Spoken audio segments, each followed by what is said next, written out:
So every person will want to live a good life, whether you're a businessman, including by the people who are not working. So it's a human nature. Man will desire to live a good life. It is only conditions that will fail him. I wake up most of the time in the morning and I meet people on the street, women with baskets. But poor people are the ones who are working harder. So they also desire, or their desire is to live a good life. Is there a day we shall see a situation when all Ugandans are living the same? You see, the economy is one unit. That's why in America, CEOs of banks were arrested for collapsing their own banks. There is no private wealth. All wealth is public, all wealth is communally owned. Why? A rich man who is constructing in Kampala will need bricks that is going to buy from a poor man. Poor people are going to be the one harvesting the sun. They will be the one working at his factory. So we all need each other, we all depend on each other. Because the economy hasn't grown fairly well, that's why the distribution of wealth is still in the hands of few people. About 90% of Uganda's economy, 90%, is owned by 1 million people.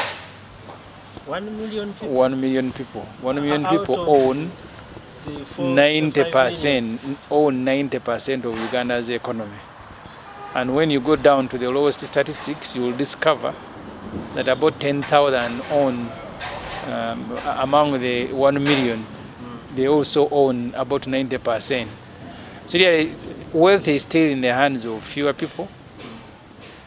That's why you still have a lot of people who are very poor.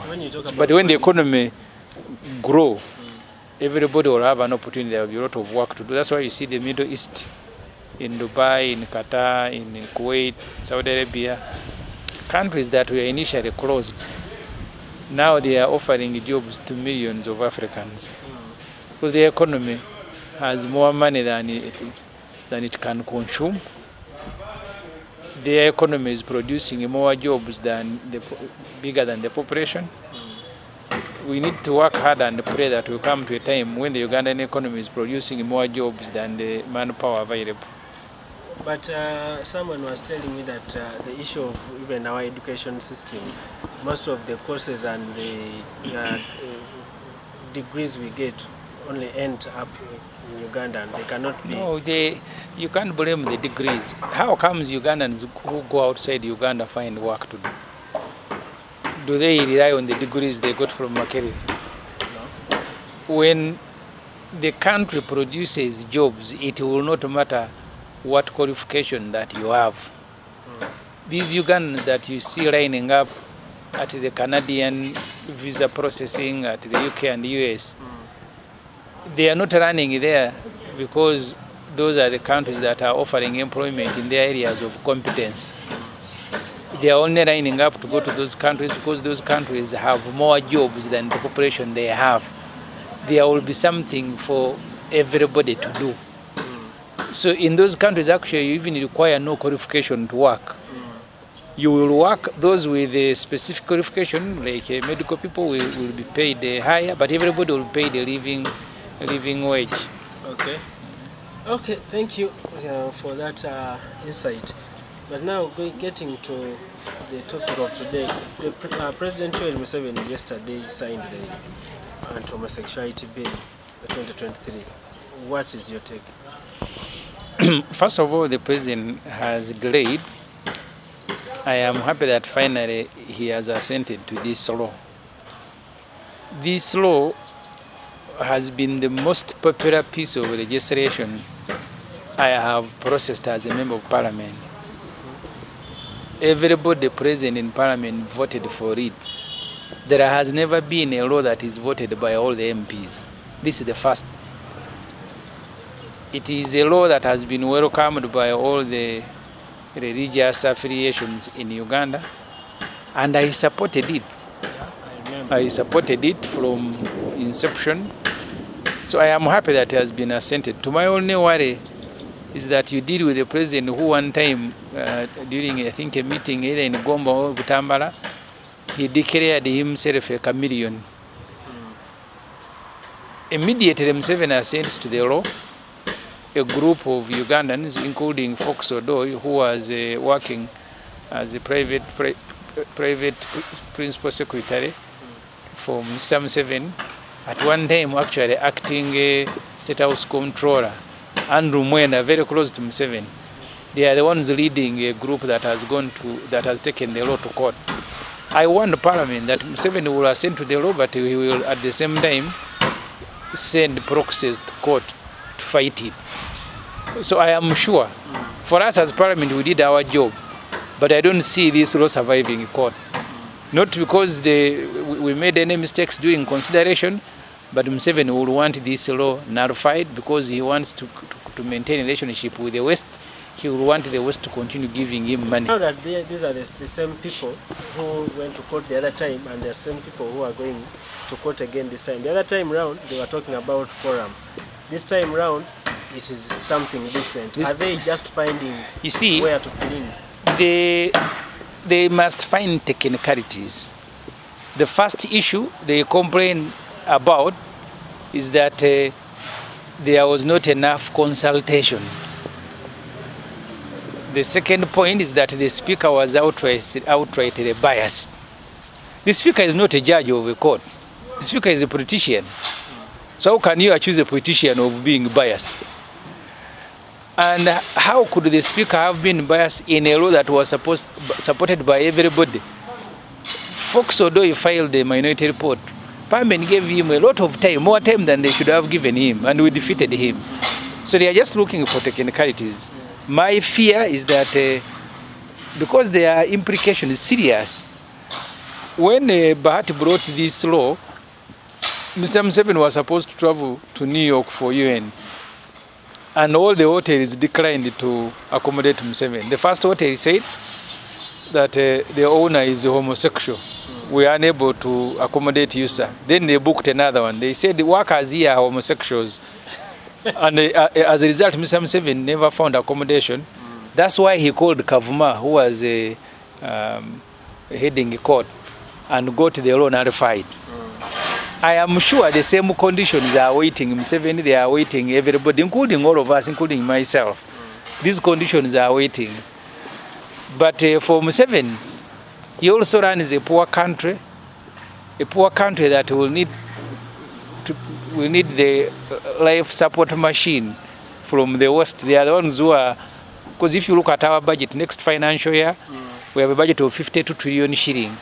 We are only able to raise 29. So which means 22 trillion shilling is money that will come from outside. We will not even be able to fund the budget. Before we went for this recess, after completing 2 years in Parliament, we have approved a loan for government to borrow almost 1 trillion shilling from IMF. So Museveni cannot survive without the money from West because his government is very luxurious. You can only survive if you stop corruption, but I don't see him stopping corruption because he wants to continue renting support. So I have no doubt that Museveni will want court to nullify this law, and I can bet in about 2 months, court will announce that the law did not follow the procedure when it was being enacted. You wait, we will be talking about it. So are we under panic? Any panic? Certainly we are. If you are Museveni, how can a president return a law like he did, saying that no, we should not criminalize people who are homosexual. We should criminalize the actions. Do these things, are they different? But he was looking for a line to tell, and that's why immediately after that, he dispatched a team headed by Tuodong, then I'm Secretary General, to go and explain to the West that please don't mind, the law is not as bad as you think. So you can see the pressure. Museveni is under immense pressure. He can only survive this pressure when his government stops being luxurious and they stop stealing public resources. Then you live within your means. You reduce the budget from 52 to about 35 trillion. That budget can be financed by Ugandans. So as they are in Chankwanzi, is this something they can discuss about? You see, improve self-reliance? what everybody will need to know that Museveni is serving two audiences. There is Namugongo coming up on Saturday next week. Yes. He had to sign the law for the religious community to be very happy and for him to be the top key at Namugongo. After that, he sends the Mwenda and the Fox Odoy and others to court to have the law nullified. Then he will tell the West, don't mind, this law I'm going to do like I did last time, it will be nullified. So really, I don't see Museveni changing his lifestyle. I don't see NRM changing the way they manage public resources. But if they were to insist that this law and court were not to nullify it, Uganda can still survive using the resources that we have, only if we stop stealing these resources. If you can just estimate annually, how much resources do these development partners finance? There is money that comes through budget support that has reduced, but there is also money off the budget. Money they bring through Global Fund, through NGOs, etc. But there is also money that they give to private companies, but we also borrow from them. Look at our roads. We have a number of roads that are being financed by EU, including this Northern Bypass, the expansion. Yes. We are about to do the Entebbe Expressway. It's going to be financed by the French agency and the African Development Union. So most of our development budget, a bit of it has been lately financed by China, but a bulk of our money to finance the development budget was coming from EU. So you have nearly more than 10 trillion shilling coming into Uganda through grant, through loans, and through budget support. So if they stop all that money, government will be in a very tricky position. First of all, the money that we borrow from EU is money that you borrow at 0 point something interest. The money you borrow from China is at 4 to 6%. It's at a commercial rate. So yeah, we still need their money, but we can survive without that money. That is if corruption is full. Yeah. In your explanation, it looks like it's all about politics. And we see the ordinary person facing the consequences. You see, we had to make a choice as a country.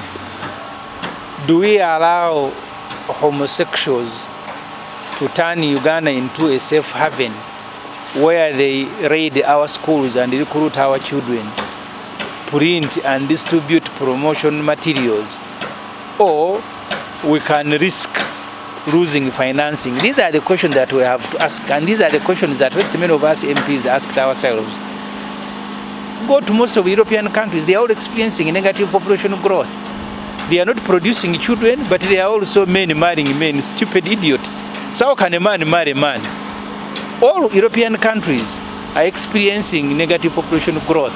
If you go to countries like Sweden and Norway, they're even giving incentives to people to produce. I was in Vienna. Most of the families don't even have children. It is a man and a wife. 20 years into marriage, they are not producing. So do they want us to do the same thing? So really, this risk was worth taking. I know many of us will want to go and get treatment in Europe. We will now seek it here, so we will die from here. But because of our children, we had to pass this law to stop distribution of homosexuality materials, promotion of this disease in our schools, and for me, I am willing to pay any price. So God willingly, we pray the Constitutional Court maintains the status quo. These judges are Ugandans. I will be shocked, but of course majority of them have been appointed not because of their competence, they are appointed by Museveni. I will not be surprised if they nullified the law. But really anyone who is sensible and anyone who feels for this country, this law